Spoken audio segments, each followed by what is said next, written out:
22 जनवरी को प्रभु श्री राम अपने भवन में विराजमान होंगे। इस उत्सव से पूर्व आज संत कबीर नगर भक्तिमय हो गया। जूनियर हाई स्कूल मैदान में राम भक्तों का सैलाब उमड़ा। भारी ठंड में भी महिलाएं क्या, बच्चे और बूढ़े ही नहीं, किन्नर समाज के लोगों ने भी बढ़ चढ़कर हिस्सा लिया। भव्य कलश यात्रा में सभी अनुशासित होकर पूरे शहर में भ्रमण किया। सदर विधायक अंकुर राज तिवारी ने कहा कि 500 साल के बाद आने वाले 22 तारीख को भगवान प्रभु श्री राम अपने भवन में विराजमान होंगे। ये जीवन का सबसे सुखमय पल है। इस दिन हर घर में दिवाली और देश की हर गली में अयोध्या दिखनी चाहिए। खलीलाबाद सांसद प्रवीण निषाद ने कहा कि हमारा सौभाग्य है कि प्रभु श्री राम जी 500 वर्ष के बाद अपने भवन में विराजमान होंगे, जिसके हम सभी साक्षी बनेंगे। वरिष्ठ भाजपा नेता राकेश मिश्रा ने कहा कि आज जीवन सफल हो गया। सही मायने में भगवान का वनवास आज समाप्त हुआ है। महिला मोर्चा की नगर अध्यक्ष अर्चना श्रीवास्तव ने कार्यक्रम में आई हजारों बहनों का आभार व्यक्त किया। किन्नर समाज ने भी बढ़ चढ़कर हिस्सा लिया। किन्नर समाज के निकिता पांडे ने कहा कि प्रभु हमारे आराध्य हैं, प्रभु के सिवा हमारा और कोई नहीं। हमारा पूरा समाज आज ही इसी दिन की राह देख रहा था। हर समाज के लोगों ने, हर जाति धर्म के लोगों ने इस कार्यक्रम में अपनी उपस्थिति दर्ज कराई। स्ट्रीट बस के लिए संत कबीर नगर से दिलीप उपाध्याय की रिपोर्ट। अर्चना जी, आज जब पूरे देश में जय श्री राम के नारे लगते हुए लोग अयोध्या की तरफ कूच कर रहे हैं, ऐसे में आप यहाँ संत कबीर नगर से चेयरमैन पद की प्रत्याशी भी रहीं और आज उसके बाद फिर सभासद का भी आपने चुनाव लड़ा। फिर आज मैं देखा कि महिलाओं की बहुत लंबी टोली और लोग महिलाओं पुरुषों को तो साथ लेकर चल भी रहे हैं, लेकिन सबसे बड़ी चीज़ मैंने देखा कि आपके दिल में इतना प्रेम है कि जिसको आज तक कोई नहीं पूछता था सारे लोग किनारे कर देते थे, आज किन्नरों को भी आप लेकर साथ चलने का काम कर रही हैं। यह तो सबसे बड़ी चीज़ है। और भगवान राम जी के आज कलश यात्रा में आप लोगों का क्या कार्यक्रम है, आप लोग क्या करने वाले हैं? कार्यक्रम यही है कि जितनी ज़्यादा संख्या लोग इकट्ठित हो और भगवान राम की रैली को एक ऐतिहासिक रूप से प्रदान करें। और बहुत अच्छी बात है, सौभाग्य की बात है कि भगवान के मंदिर में हम लोग कुछ श्रमदान दे सकें, चाहे वो महिला हो, चाहे पुरुष हो, चाहे ट्रांसजेंडर हो, किसी के लिए कोई भेदभाव नहीं है। जैसे भगवान राम के लिए सब एक बराबर थे। हम सब के लिए मन में बस यही भावना होनी चाहिए कि हमारी भगवान, हमारे आराध्य का मंदिर बहुत अच्छे से बने, उसमें कोई भी हस्तक्षेप ना हो।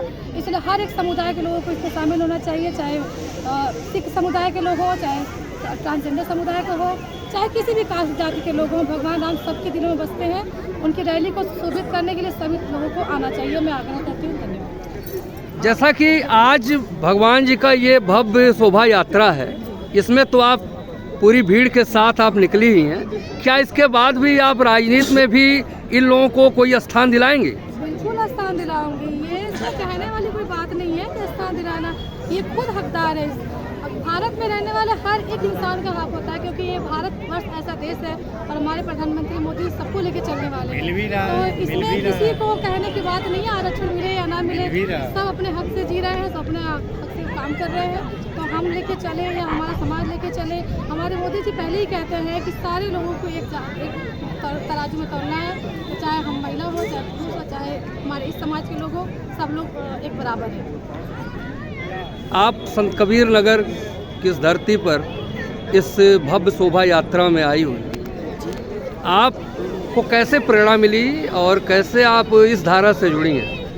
जैसा कि आप बोल रहे हैं प्रेरणा की बात, प्रेरणा तो मतलब क्या बोलते हैं, हम लोग के भगवान राम के ज़माने से ही थी। वो हमारे आराध्य हैं, वो हमारे भगवान हैं, तो इसको प्रेरणा नहीं कहेंगे, इसको आस्था कहेंगे। ये मेरी आस्था है और मैं इस आस्था में कलश यात्रा में आई हूँ और आगे भी हम लोग किसी भी प्रोग्राम में हम लोग आगे बढ़ चढ़ के हिस्सा लेना चाहते हैं। और बहुत अच्छी बात है कि योगी जी ने हमारे समाज को और हमारे जैसे लोगों को समाज में मुख्य धारा से जोड़ने का कोशिश किया है। मुझे बहुत खुशी इस बात की और बहुत अच्छी कलश यात्रा। हम आगे भी ऐसा कोई भी प्रोग्राम हो तो हम उसमें बढ़ चढ़ के हिस्सा लेने के लिए। क्या नाम है आपका? मेरा नाम है निकिता पांडे।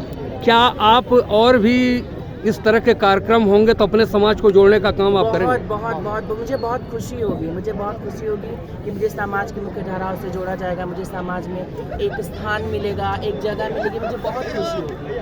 और हम चाहते हैं कि हमें ऐसा किया जाए, क्योंकि हमें एक बार प्रेम से बोलिए जय श्री राम।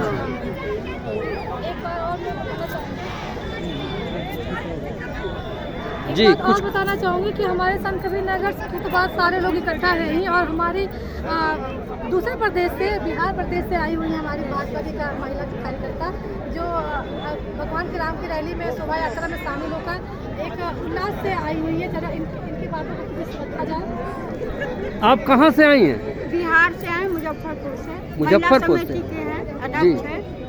और जो है सो अर्चना देवी हमको बुलाई हैं वहाँ से। बहुत खुशी की बात है कि कलश के समय हम लोग आए हैं और भगवान का ही नाम हम लोग लेते हैं, और सभी लोग सोच रहे मुलाकात भी हो गया।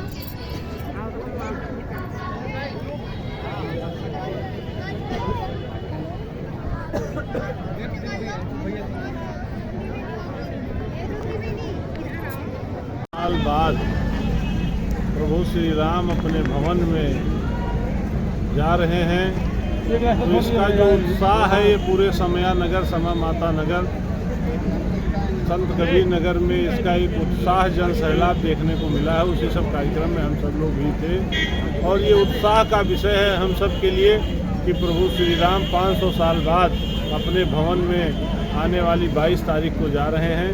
तो निश्चित तौर पे पूरे हिंदुत्व में, एक पूरे विश्व के हिंदुओं में एक उत्साह की लहर है, और वही देखने को संत कबीर नगर के समया नगर में मिलेगी। क्या संदेश देना चाहते हैं लोगों में? 22 तारीख को भगवान अपने श्री रामचंद्र जी अपने भवन में जा रहे हैं, विराजमान श्री हैं। रामचंद्र जी जब 500 साल बाद आ रहे हैं, तो 14 साल बाद आने के बाद हम लोग दीपावली मनाते हैं, और 500 साल बाद जब आ रहे हैं तो कितना उत्साह होना चाहिए। हर घर दीपावली, हर घड़ी अयोध्या धाम होना चाहिए, हर जगह उत्सव होना चाहिए। आप सब के माध्यम से, सभी पत्रकार भाइयों के माध्यम से ये संदेश देना चाहेंगे सभी लोग।